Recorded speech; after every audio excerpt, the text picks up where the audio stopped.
Okay, so we're starting the process of sealing the seams of our 1957 Airstream Overlander. If you research this, if you have an Airstream, an old one, I'm sure you have, what you'll see come up is Acryl L, Arkly, YL, or Sila, Sila 6. Anyway, when you Google it, they all come up. Um, Those are expensive. They're not readily available in town typically. You have to order them, not a big deal, but if you break down and ask, sort of Google what's the chemical compound, what's another product that's similar to or the same, what you'll find is there are many that are used in home construction or commercial construction. So you just kind of keep filtering down and then specify metal on metal, et cetera, et cetera. What you find is at your local big box stores, you can choose from a couple of different brands. 3M has one. The others, Google it, you'll find out. We have a Lowe's nearby. I tend to go there more than anywhere else because it's 5 minutes away. So one of the products that met the same chemical formula was this Master Seal NP1. Again, it's available at Lowe's, on the shelf. It's advertised for construction. You can imagine the applications around windows, doors, but it also works on concrete, wood, masonry, aluminum, steel, metal, everything, right? It's just one of those compounds that'll work on everything. So for our 13 panel, obviously we have a lot of seams, a lot of opportunities for leaks. Originally they used some kind of a tar sealant. You can see the remnants of that.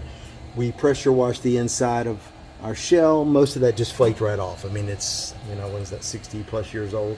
So it wasn't a big deal, but I wanted to go back with something on every seal, not just these, but everywhere there's a rivet head, everywhere there's a seam, we're gonna seal it. We've been working on vintage campers for a while, and the number one problem is sealing the seams, making it watertight as best you can for something that's going to be bouncing down the road.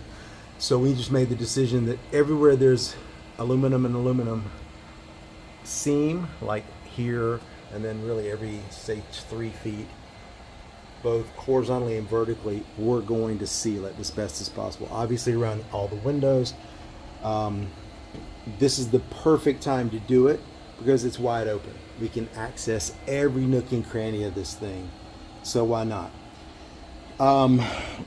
So you'll see from the first few applications, I just cut the tip pretty wide. I ran a thick bead of the, I'll call it caulk for the sealant.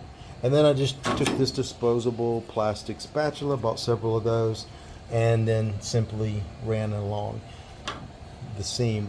You see this last one started.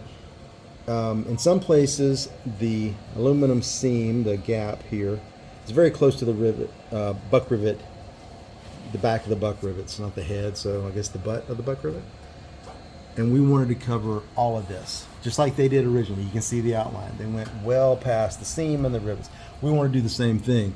So here you can see the outline of the seam and the dimples of the rivets.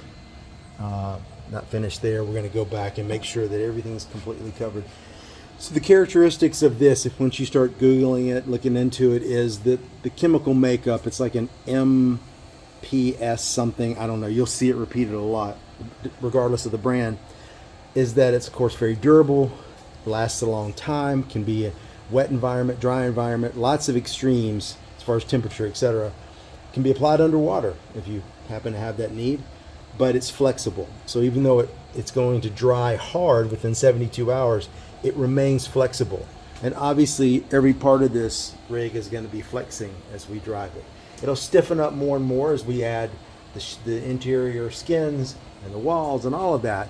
But at the end of the day, this whole thing's just vibrating down the road. So we want to be overly cautious. We want to make sure that everything is really sealed well. So everywhere there's an opening, we're going to seal it from the inside. And of course, we'll use butyl tape on the windows and stuff, but we want it sealed on the inside as well, just for like double and triple protection. So that's the stage we're at now. I can tell you that this is about $8 a tube. I've already used one tube and it's only done 3.5 seams. So it's going to take a lot. Now you seal, whatever that's the brand that most people with Airstreams use on Amazon. You can buy it by the case. It's about $70 for a case of 24, if I'm not mistaken. That seems like a lot, but do the math. $8 a tube. You know, it's going to take a lot of tubes. So I'm going to use this weekend. Then I'll probably just go ahead and order a case of that because we're going to need it. I mean, again, it's just rivets and seams. So this weekend, the frame's done. Quick video about that. The torsion, half torsion axles are on. The wheels, of course, and we've got everything lined up. We placed the frame under, kind of line everything up to start working on what is going to be next. Will be the plumbing. We've got the gray tank, the black tank, and the freshwater tank that'll go into these openings, and all the corresponding plumbing, and that'll be next weekend actually. So we want to get this done if we can. The beauty of this project though is if I have to stop doing this to work on that, it's not a big deal because this shell is going to be exposed for weeks, probably months, honestly. So there's no hurry. I just wanted to get a head start and then find out how this stuff applies. It wears on very easily. It's messy, so you want to use, you know, gloves and some paper towels, but it's a pretty simple process. And I may give another update if something else comes up, but you know, it's caulking seams, so it's not that exciting. There you go.